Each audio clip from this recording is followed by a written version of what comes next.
Hello and welcome to AETG the podcast, and I'm very pleased today to be talking to Ben Lee, who's Assistant Professor at the University of Washington, where, among other things, you teach on the MLIS course, I believe. That's right. Thanks so much for having me on the podcast. Wonderful to be here.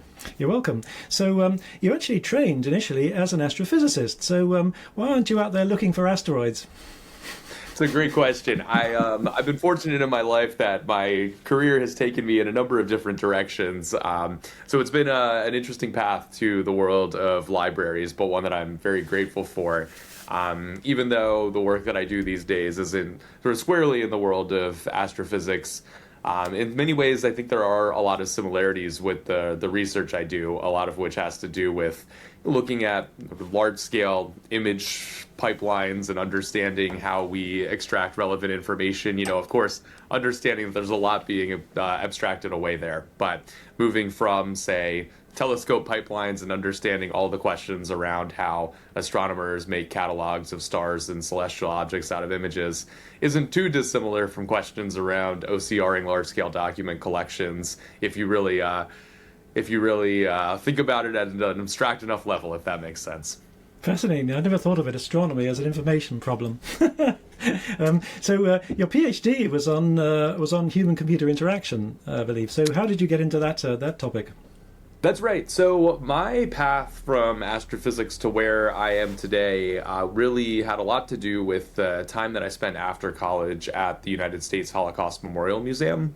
My grandmother survived Auschwitz-Birkenau concentration camp, and so much of my own journey here at a personal level has involved navigating my family history, spending time in the archive, and also bringing me to coursework. So while I was an undergraduate, I took some coursework in Holocaust studies and digital history, ultimately, which brought me to this whole new world of work around archives and digital questions. And so it was from there that I spent the year at the Holocaust Museum in DC, and ultimately what informed my decision to apply to computer science programs for PhDs.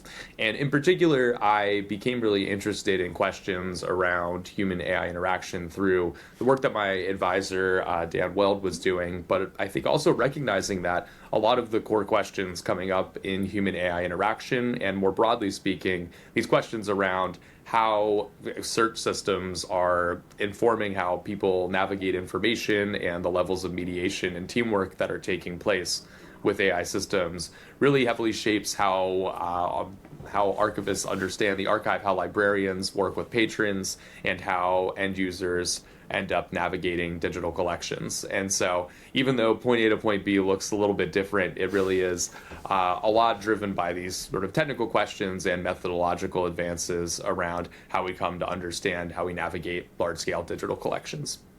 One of the most memorable slides at your recent CNI presentation was a card index from the International Tracing Service Archive, which was a sort of the records of the Holocaust Museum, and it looked like a library catalogue from about 50 years ago. That's right. That's right. Yes, certainly. The International Tracing Service Archive, I believe now called Arleston Archive, has a really interesting history, but it was never intended to be a sort of normal archive in the sense of intentionally constructed finding aid. Rather, it has those tens of millions of index cards, phonetically matching names to then cards or documents in the underlying collection. And so it's really interesting to see how people navigate that collection and retrieve information, especially as they're at this inflection point of moving primarily as this tracing service of matching people's names to documents to functioning much more like an archive would in the sense that you and I would think about it. Mm-hmm. Another thing you did during your what seems to be a remarkably productive PhD was developing something called Newspaper Navigator. So what was this about? That's right. Well, thank you for the compliment. That's very kind of you. Newspaper Navigator really comes out of a lot of those initial questions I was thinking about at the Holocaust Museum. So maybe for context for the International Tracing Service Archive, It's an archive of documentation of around hundreds of millions of pages pertaining to survivors and victims of the Holocaust. And it's an archive that I myself had first encountered actually with my grandmother about a decade before I worked at the Holocaust Museum to actually file tracing requests on our family to understand documentation on my grandmother and my grandmother's relatives. And I found myself, when I returned to the Holocaust Museum, as I had mentioned in my CNI talk, on the other side of the archive, asking how computation might provide new ways of understanding the composition of the archive, using computer vision to navigate the different form structures within the underlying collection. And so that was my first exposure to these kinds of questions around how computer vision, or more broadly construed AI, might come to inform how we navigate a digital collection. And the first year into my PhD, the Library of Congress, in particular the LC Labs team, put out an open call for their innovator in residence position, which, broadly speaking, is this position devoted to trying to provide new modes of access to digital collections and provide new digital experiences at the Library of Congress. It's a position that I was extremely excited to see and had really admired the work that Jer Thorpe, the data artist, had done in the first iteration of the position. And so I was interested and had heard about the Chronicling America newspaper collection produced by the Library of Congress, really one of those just amazing digital collections for the public, now well over 20 million pages of digitized American newspapers, all in the public domain, with the goal of providing all sorts of people with experiences with this collection. So whether it be teaching with primary sources in the classroom, whether it be genealogical research, of course, academic scholarship. But my interest in the collection was recognizing that it was extremely searchable via text search, so i.e. keyword search over optical character recognition, or OCR, but recognizing that there's so much really, really rich visual culture embedded in these newspaper pages. So I was interested in asking, what does it look like to provide analogous modes of search over this kind of, photograph, illustration, map, comics, editorial cartoons embedded within, and understanding how we could unlock this material. And so Newspaper Navigator, as the project became known, evolved out of this initial concept and working with the LC Labs team and eventually receiving the innovator in residence position. So during 2019 to 2020, we worked together and produced a couple of different parts of the project. The first one was the Newspaper Navigator dataset, which is extracted visual content from about 16 million newspaper pages at the time within Chronicling America. So we had options for people to, say, computationally access the data set, as we called it, or also navigate it via prepackaged download. You could go in and download, say, all of the maps from a certain year or all of the photos.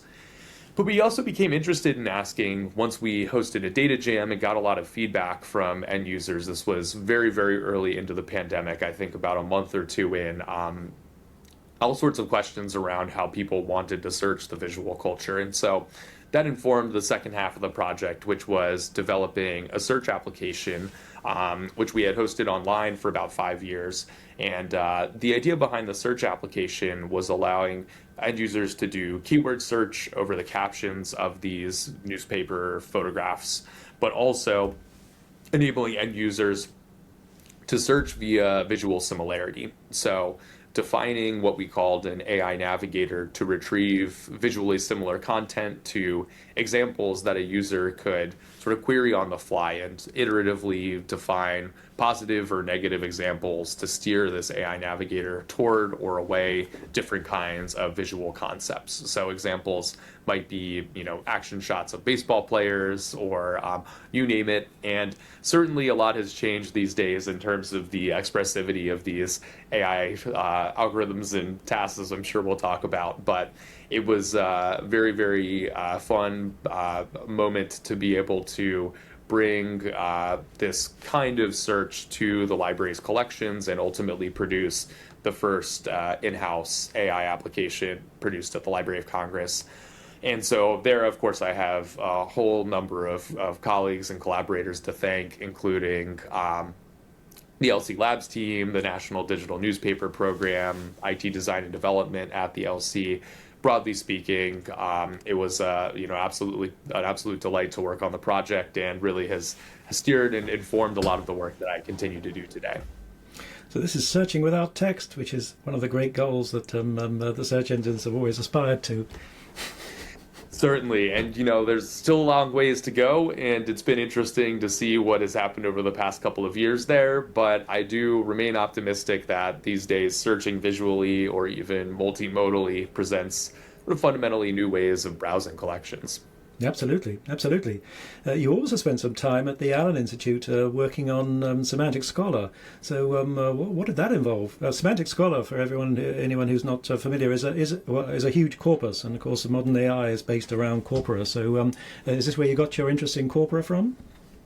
Largely, I would say definitely very heavily informative. My PhD advisor, Dan Weld, runs Semantic Scholar currently, and in my PhD, was very fortunate to spend some time over at the Allen Institute for AI, working with some of the folks on Semantic Scholar around new ways of providing feedback in their paper recommendation system. And the idea here was recognizing that, many of us are familiar with the idea of labeling a bit of content, from a recommender system, whether it be Netflix or Spotify. You can usually give some sort of feedback, a thumbs up or a thumbs down, or add or remove it from a list. And we were interested in understanding modes of feedback that would be a little bit more granular. So, for example, if you got recommended an academic paper, having some topics that were salient to the paper being surfaced and being able to say, not only that I was interested in the paper, but I was interested or disinterested in the paper because of this specific topic that was appearing. And that kind of work really informed Newspaper Navigator. I worked on that project on the lead up to Newspaper Navigator. So thinking through these kinds of granular modes of feedback to an AI system, I think is really valuable, and one that I think there's still a lot of really interesting work to be done here around how we specify feedback, especially around corpora, around library collections, and I think increasingly as we look toward multimodal work, understanding what kinds of feedback, both visually and textually, especially in tandem, makes for the most valuable forms of feedback to an AI system. It sounds great, because citations are such a sort of clumsy way, cited or not, and we don't even know half the time what the citation means. So, is it in use? Was this a sort of a hypothetical project, or is it actually running anywhere? It's a great question. We had a version of it that we hosted for a while through a platform through Semantic Scholar, and so we were able to do some user analysis of the system in the paper we put out. Semantic Scholar's main search system has some really, really cool functionality right now that is much beyond the work that I did with them, but highly recommend everyone check out Semantic Scholar. Always such fascinating work, really cool work these days around being able to read PDFs interactively, so understanding and annotating, say, equations in PDFs, providing definitions as you read the paper. That really does a wonderful job of animating the PDF beyond this sort of static object that we're all accustomed to. Yeah, they also provided some really cool single sentence summaries, which are a great time saver. Definitely. Yeah, Semantic Scholar can't recommend highly enough. Yeah, you also spent some time at the National Science Foundation. What were you doing there? So National Science Foundation, I was very fortunate that I received a graduate research fellowship for my PhD. So the NSF very kindly funded a few years of my PhD work. One of those incredible programs out there for funding U.S. science. And so I was a very fortunate recipient of one of their fellowships in the machine learning track. And actually it was on the basis of the NSF fellowship that enabled me to do a lot of the work that I've done. So Newspaper Navigator ultimately was partially, I was working at the Library of Congress, but also completing my dissertation work. As you mentioned, much of Newspaper Navigator ended up under my dissertation, and that work was all funded by the NSF. So always very, very grateful to the NSF for all the work that they do. Great. And now your current role, you've been at the University of Washington since 2024. Your title, it says your research interests are cultural heritage, but it sounds to me from your presentations that it looks a lot broader than that. I think that's right. This is my second year at the information school at the University of Washington. I did my PhD, of course, in computer science and engineering at UW, as we call it. So I'm very fortunate in the sense that I've been at UW for a while now in a couple of different capacities and love it out here and in Seattle. My role in the information school, I would say, is very much driven by these kinds of interdisciplinary questions, sort of at the boundaries of computing and questions in cultural heritage. And so that kind of umbrella has allowed me to think about a number of different questions, both in research and teaching, that are definitely, some of which very core and central to the, say, MLIS program in my teaching, or working with libraries, as evidenced by the CNI talk. But some of this work also has been moving more broadly into research and teaching around AI literacy. I'm teaching a course at the University of Washington in the information school around developing AI fundamentals for undergraduates, with learning goals around sort of giving students a seat at the table professionally when they enter the workforce, in terms of being able to meaningfully develop AI values, audit AI systems, engage in professional conversations, and the like. And much of my work, of course, is very much driven by, applying these AI models within the context of digital collections or beyond, trying to understand the limitations of these systems, articulating some of the harms, and trying to, as best possible, take a holistic view of these systems, understanding, of course, that it remains a challenge at the pace with which these models are coming out and the speed with which the discourse shifts. But all just to say that in the information school, being positioned in an intentionally very interdisciplinary school by creation that very much is at the borders of technology and society, I think is really perfect in many ways for the kind of work that I'm most interested in. It sounds fascinating. So would you agree that that the sort of AI and technical component is an essential bit of the building for any library student these days? I think so. I think the questions that are emerging around the kinds of technical affordances, broadly construed AI, maybe a little more narrowly, it seems as though having some meaningful understanding around these technologies, how they operate, what the structures are behind them, even if it's coming from a place of ultimately refusing the AI systems, I think is very valuable at this moment in time. Being able to understand all of the forces at play when it comes to library adoption, to questions around experimentation, questions that patrons have, sort of in that multidimensional sense, I think is really useful. And I think we've seen that from the MLIS students right now, understanding, of course, that there's sort of a spectrum of feelings among the students, many of whom I think very rightfully have a lot of skepticism around some of these contemporary sort of for-profit generative AI systems. But even those who seem to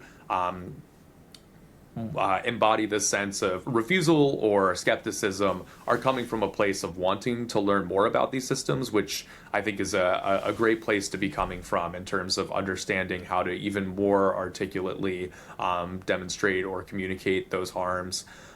Is really meaningful. So broadly speaking, I would say bringing AI into the curriculum in an MLIS context is really valuable. That's not to say that every course needs to be engaged with AI or should in that sense, but I do think, similarly to how we've been thinking about the AI fundamentals class as one course in which undergraduates can get some context for understanding AI and developing that base literacy. I think similarly in the MLIS curriculum, we've been thinking about what it looks like to provide some of those touch points and exposure to these questions around AI that give the basis for broader conversations, whether in an institutional context at a specific library or also looking more broadly in a role, of course, that's interfacing with patrons.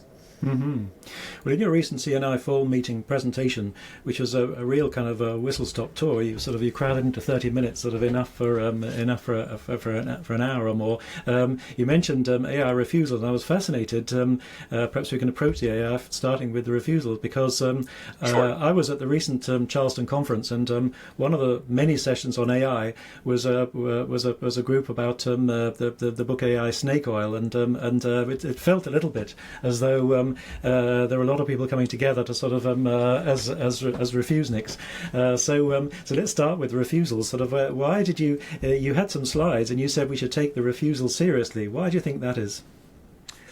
Sure. I think AI refusal embodies a very important sense, no matter where one's coming from on the spectrum of feelings toward AI, a sense of meaningful agency here, that our decisions about what we choose to include or to refuse in that sense around AI systems is valuable. And I think it's that sense of agency that is really important to this conversation, recognizing that so much of the discourse around AI is, of course, steeped in this idea of inevitability, and also in a library context of feeling, I think at times, everyone I'm sure has felt it, myself included, that it's very difficult against some of these huge structures that libraries are up against.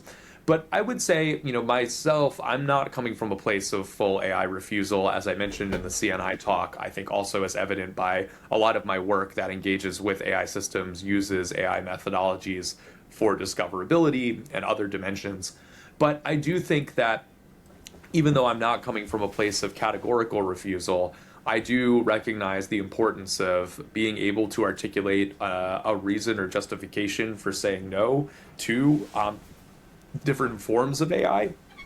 And so in my CNI talk, and not to belabor the talk that you've already listened to, but in case it's helpful for context in the podcast, recognizing, I think, that we do have some really meaningful decisions that we all are making around what does it mean to take models that are trained in an open way on public domain data versus working on proprietary models where who knows what's happening to our underlying queries and data that's being vacuumed up that we're paying for. And so recognizing that is just one very specific example of a decision that we can make.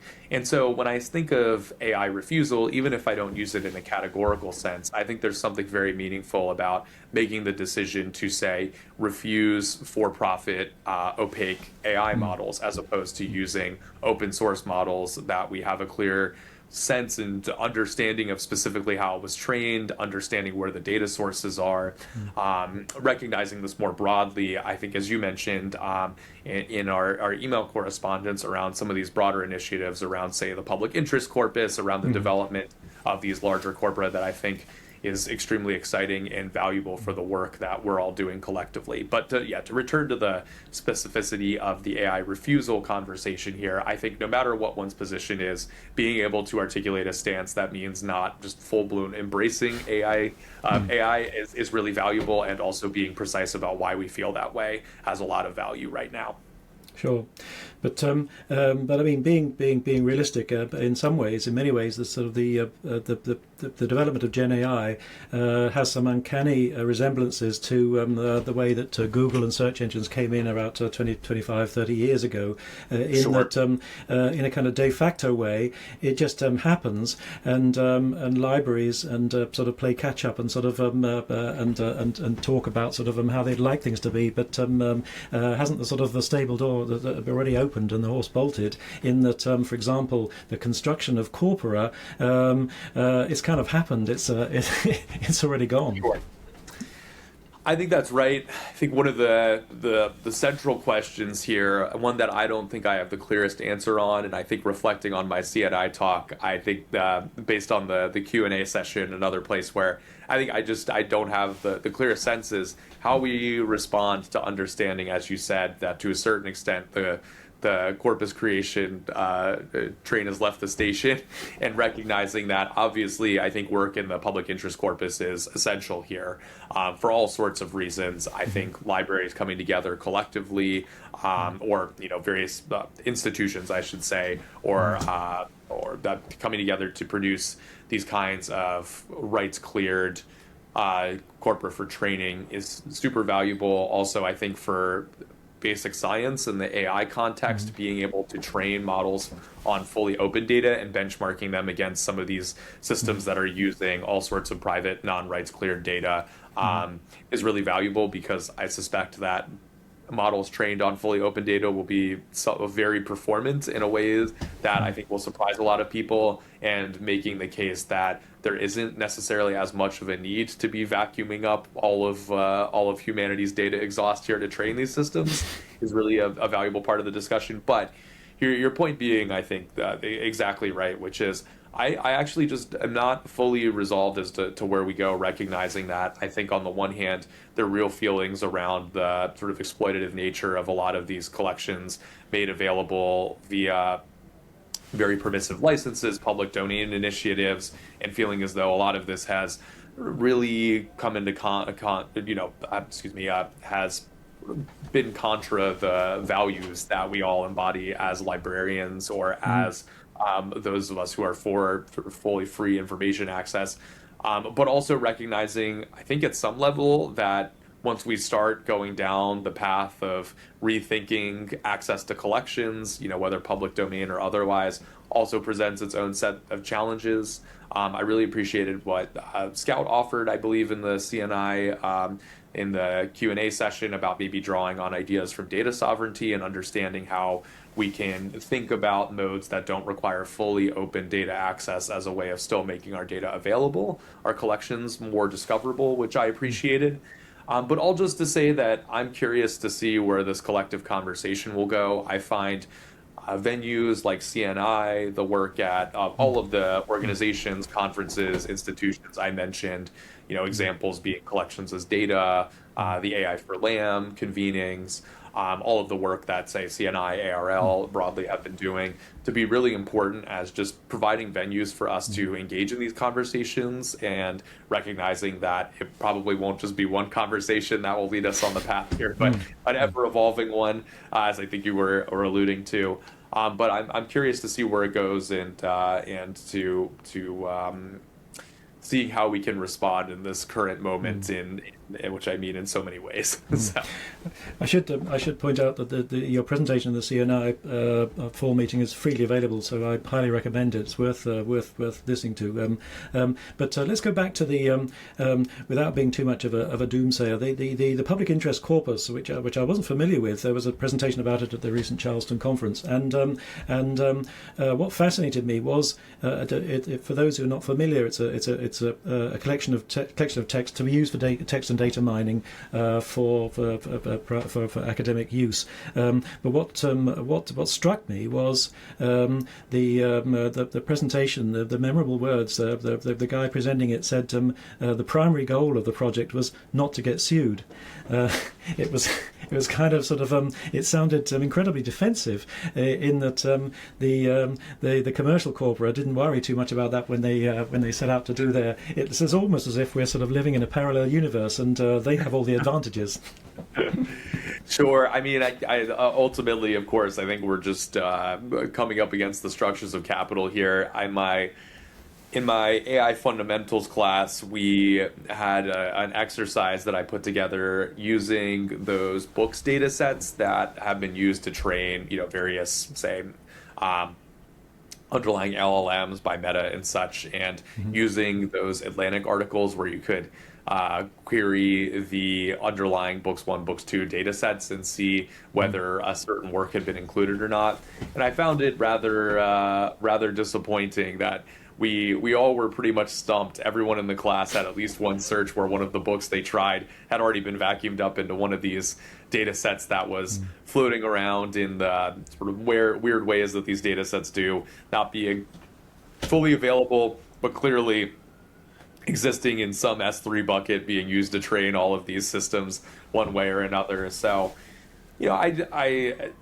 it remains very, very challenging to talk about, recognizing just how much has been exploited here. And I think for myself, even watching the class go through this exercise and recognizing just how much work had been vacuumed up was a challenging one to reckon with. But I do think understanding at some level that these companies can afford doing this and recognizing that they'll be sued and can navigate that and consider that to be still profitable in their eyes, to be challenging, to say the least. Mm. One of the aspects of intellectual property that has been noticeable in the last sort of 20, 30 years is this shift towards, if you think about music licensing and sort of the rise of Napster and piracy, and then the Spotify and Netflix models, this idea of IP being subscribed to rather than owned. And in the parallel to that is in the academic context is the recent Clarivate shift to subscription-based licensing of humanities content. So, do you think? What's your view on this? That is a great question. I know that, of course, there's Clarivate. I know that a number of university presses have started to think about licenses for their work, especially for training models on their collections. And sorry, as I formulate my thoughts here, I think I recognize that it's a very difficult dynamic when we feel as though no matter what we do, our meaningful intellectual property will be taken and scraped. And that just presents such a difficult and just sort of knotted problem for us all to have to reckon with. And so I understand, and at least in that context, I think there's a part of me that understands the move toward trying to license out information from that sort of very pragmatic lens of recognizing that if this is all going to get vacuumed up, it seems as though us having some compensation for this can be important. Mm-hmm. I think for one of the models that I've seen has been really valuable, and I should mention I'm a little less familiar with the Clarivate version of this, so forgive me if I've moved into a slightly different conversation.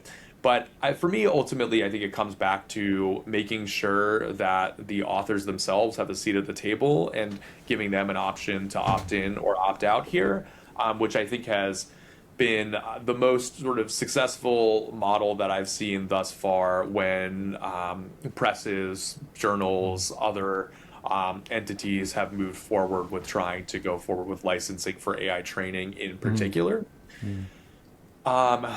I don't know. Does that? I'm curious where your thoughts might lie on this, or if you have any other threads to pull on here. Yeah, it's fascinating. It's not one that has a simple solution. But one thing I think for sure is that involving the researchers, I think, is absolutely valuable, but leads to its own problems. And this comes on to the topic of AI literacy. I was at a recent conference, and it was unintentionally revealing. One young sort of postgrad researcher who was on the platform talking about using AI, and she said she was asked. She said, "How much content do you need to do your work?" She says, "Oh, I need everything. I need access to all the content." And later on in the little interview, they said, "What about your own content being licensed?" She said, "No. I don't want my content appearing in any corpus."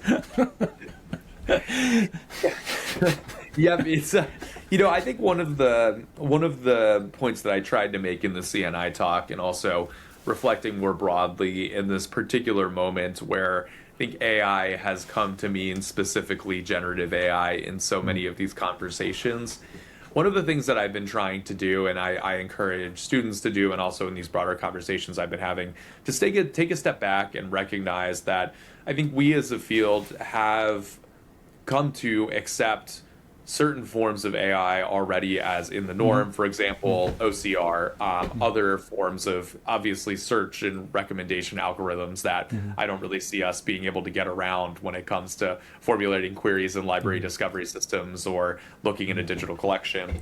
And so I do sort of wonder about what it looks like to revisit those kinds of AI applications that we understand sort of the intrinsic value and utility of them, and trying to use that to inform where we go next. Clearly, I'm not suggesting that every AI bell and whistle out there is necessary or valuable or even aligned with library values.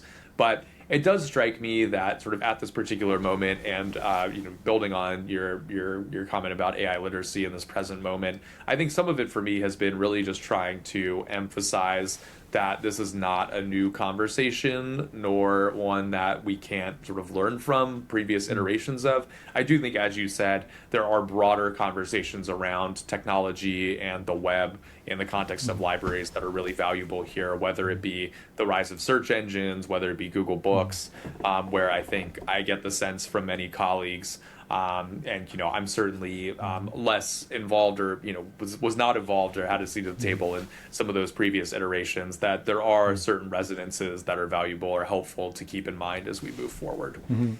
You mentioned actually in your presentation the Internet Archive, and maybe this goes back to the problem of ownership and rights, that the Internet Archive is one of those organizations that has just gone and done things, and sort of okay, it's ruffled feathers, but it's but you mentioned the sort of, what is it, 1 trillion documents sort of That's right. digitized, and I have a lot of time for the Internet Archive because it's sort of it's made available a lot of the grey area between publishers and out of copyright, a lot of stuff that's out of print and that sort of thing. So I think things that can be done.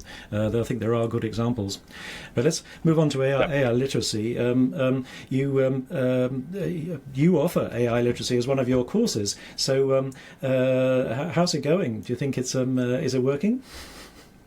That is that is a great question. What I would say thus far is that working with the undergraduates has been really interesting, and I can talk more about MLIS students as well. But thus far, and I should offer the caveat that I've taught the course once thus far as a pilot version. We're ramping it up. I'll be teaching a version in the spring to a much larger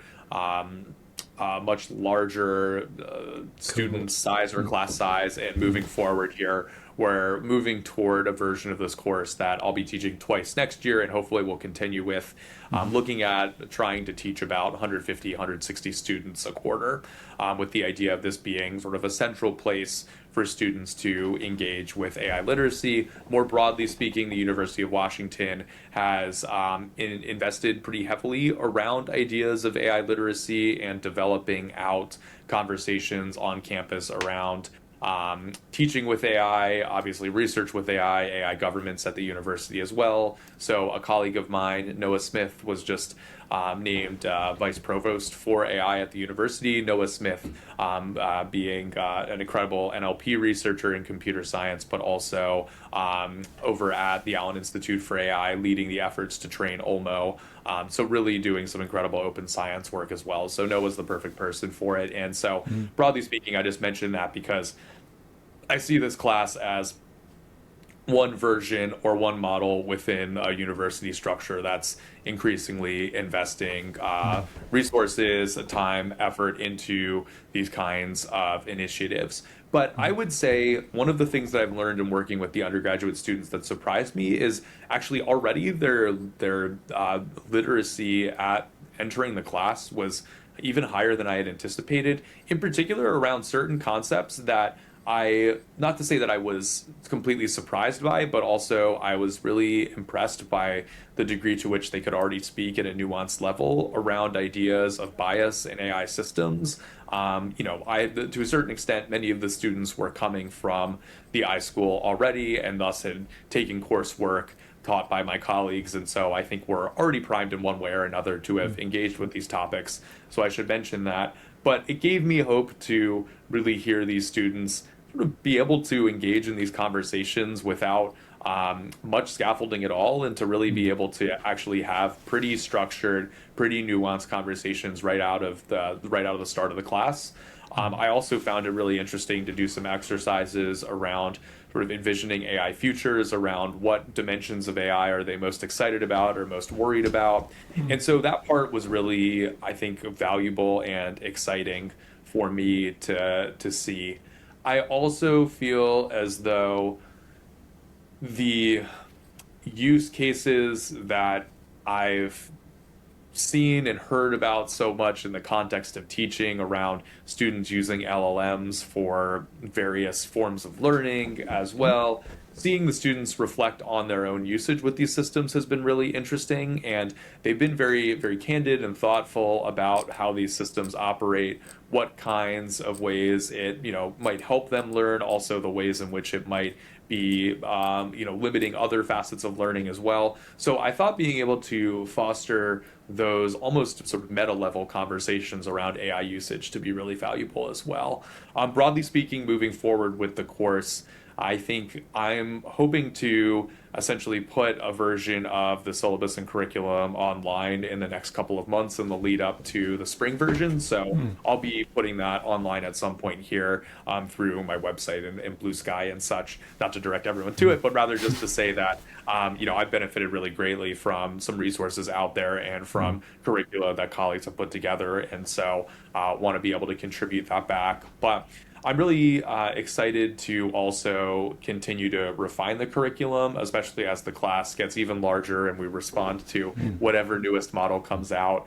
I will also mention that one of the assignments that I had the students work on is developing their own AI value statement.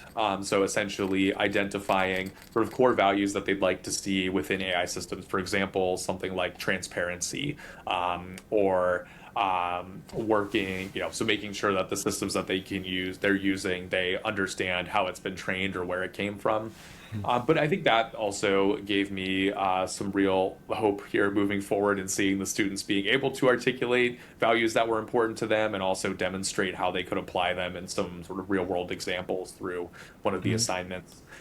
So I'm excited to carry the course forward. On the MLIS side of things, I'm teaching a course very much on sort of my own research area on search and discovery for MLIS students. And so some fraction of this course involves AI. So in fact, I'll be doing my introduction to AI next week.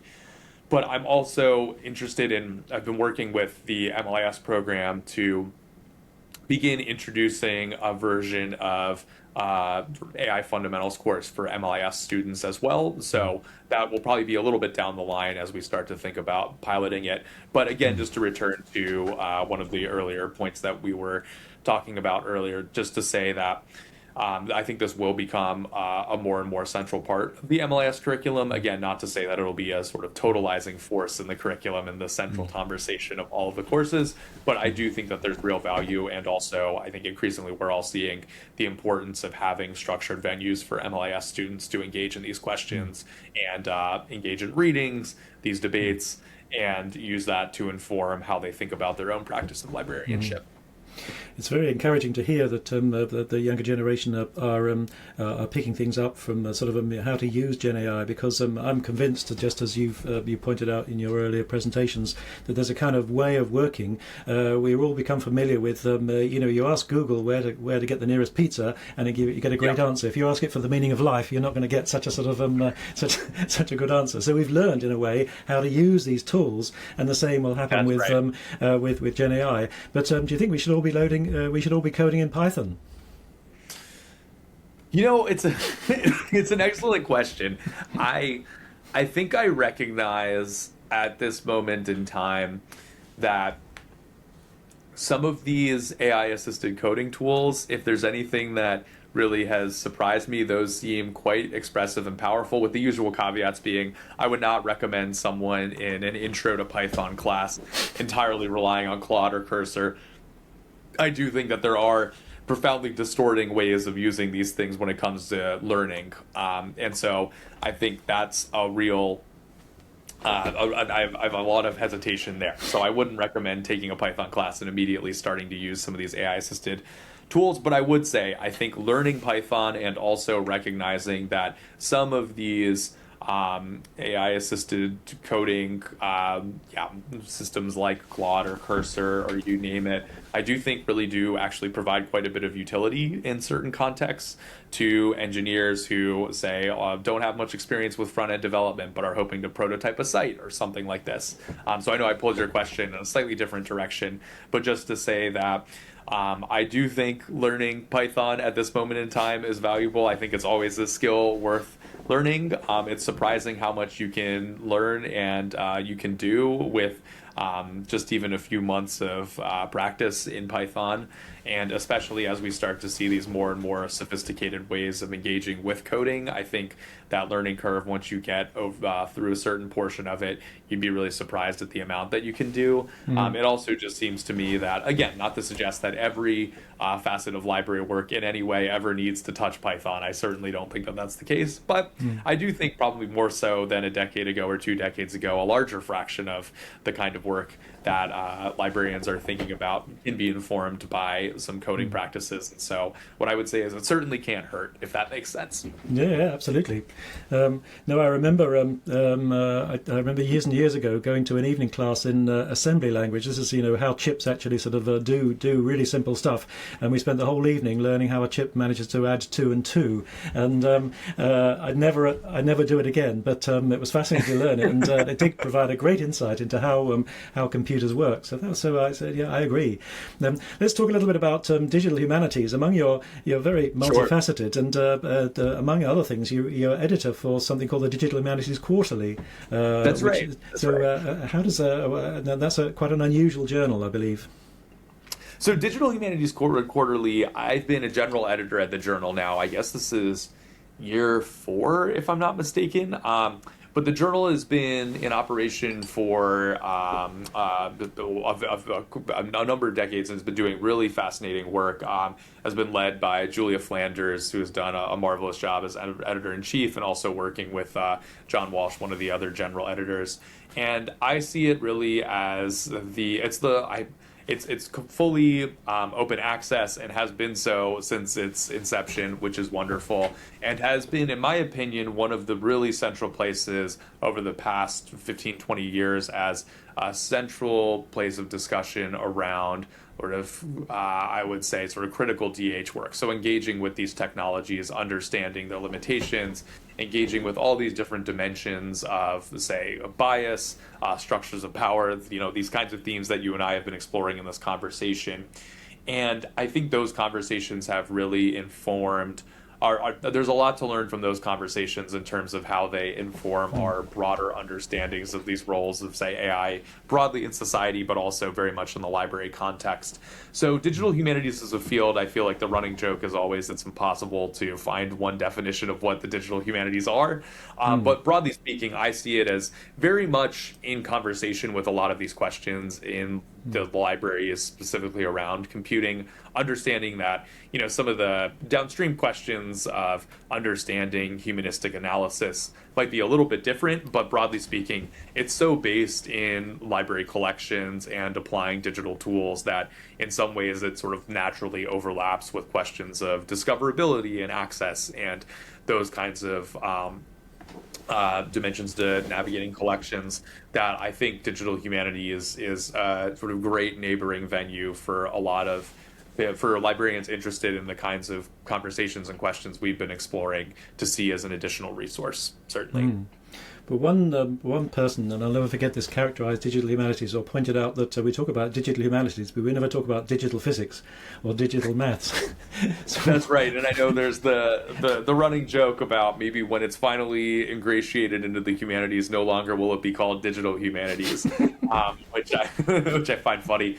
I broadly think that the field has a long history in a similar way to what I was saying about OCR going back, decades in the field. Digital humanities work has been pretty vibrant now for about 60 years, even further. And so recognizing that this is not a field that formed overnight, I think is there are analogous questions about understanding the broader and deeper roots of this work.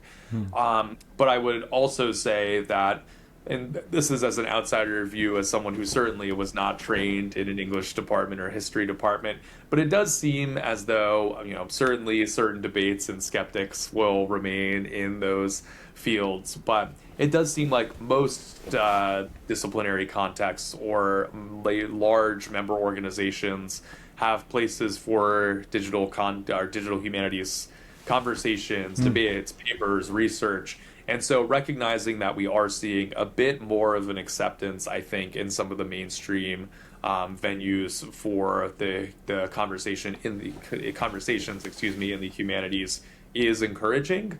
I think, if anything, it seems like every field right now has, whenever you go to a conference, whether it be a Charleston conference or CNI or whatnot, there's such a large fraction of attention spent on AI for very, very understandable reasons. But I think, just like I wonder about in the context of sort of core AI research, how much of concentration of efforts now is around specifically large models and very specific formulations of training, of inference, of application, that I wonder, in an AI context, this sort of influx of interest in research and capital has in some ways narrowed the field in terms of what's considered interesting or permissible research. I wonder more broadly around a lot of the digital work that we do, recognizing that a lot of the really powerful work here doesn't necessarily need to use the most cutting edge AI models to advance the research. And so broadly speaking, I feel this most concretely in the CS case, would really love to be able to return to a place of really broad, sort of capacious views of what AI is and what AI could be to push research forward, especially in an open science way, because I think that's where the real innovations are going to come. And also, I think having the kinds of emphasis on places for, say, academic research and experimentation is just intrinsically valuable to us societally. So you mentioned open science, and you were a little bit pessimistic about open science in your CNI talk. But do you think open science and AI are compatible? I think so. I mean, to be entirely clear, I think open science is the path forward for all of this. I think if there's any form of skepticism I have, it's actually just been around the forces at play trying to reduce the openness in publication and everything. I actually believe fully open science is the best way forward, and really our only way forward if we are to do this right. Broadly speaking, I think we've seen a huge collapse of academic publishing in the context of AI with the influx of capital. So even compared to 5 years ago, where a lot of industry partners were publishing their research extremely regularly, a lot of that's gone by the wayside because of quote-unquote trade secrets. And I think that ultimately is moving us toward a path that we don't want to go down. I mean, one that, again, is hard to understand how I, sitting in this conversation, have the most central of roles in fostering that. Not to say that this all is inevitable or futile, but I do think that the best path forward here is having as much funding as possible taking place in academic AI labs. And, obviously not saying that industry partnerships and everything don't have their place, they certainly do, but recognizing that so much of this, I think, has gone hand in hand with the collapse of sort of open publishing from the kinds of power structures that make it possible for an academic to even have access to 1/100th of the resources necessary to compete with, I don't know, one of these companies like OpenAI buying out a huge fraction of H100 GPUs or whatever straight from NVIDIA, that it's really important that we move back toward as much open science as possible right now. You had a lovely image in your talk where you mentioned that in one conference there'll probably be a couple of hundred PCs all sitting there with enough computing power to do great things. So do you think? I think you mentioned the possibility of building AI tools on our home PCs. So is it a serious proposition? I think so. I mean, I think this goes back to that idea of minimal computing, which goes back to the Digital Humanities Quarterly special issue that I believe I excerpted in my talk. I really think that so much of the work that we're doing, if we take the perspective of what is the minimal computing solution that we need to make our work possible, rather than suggesting that we need the latest innovation, not to say there isn't value in testing those and understanding their limitations and understanding how well they work. I really do think we're at a moment in time where it's pretty remarkable in terms of what a GPU on our laptops can do. And recognizing that a lot of these models are extremely efficient and recognizing that we can basically do sort of multimodal style search against, a million items from a digital collection on a single GPU on a laptop means that we're at sort of a new regime or new era of AI research. And I think also so much of the challenge for libraries, of course, is resources, right, and resourcing more broadly, and recognizing that instead of worrying about whether a library can buy enough compute power or cloud resources to do the work that we're hoping to do, and instead ask, what can we do with the resources that we already have? And also, sort of hand in hand with that, recognizing that library staff can use these kinds of opportunities, understanding that there's always questions about who has time and availability in their calendar.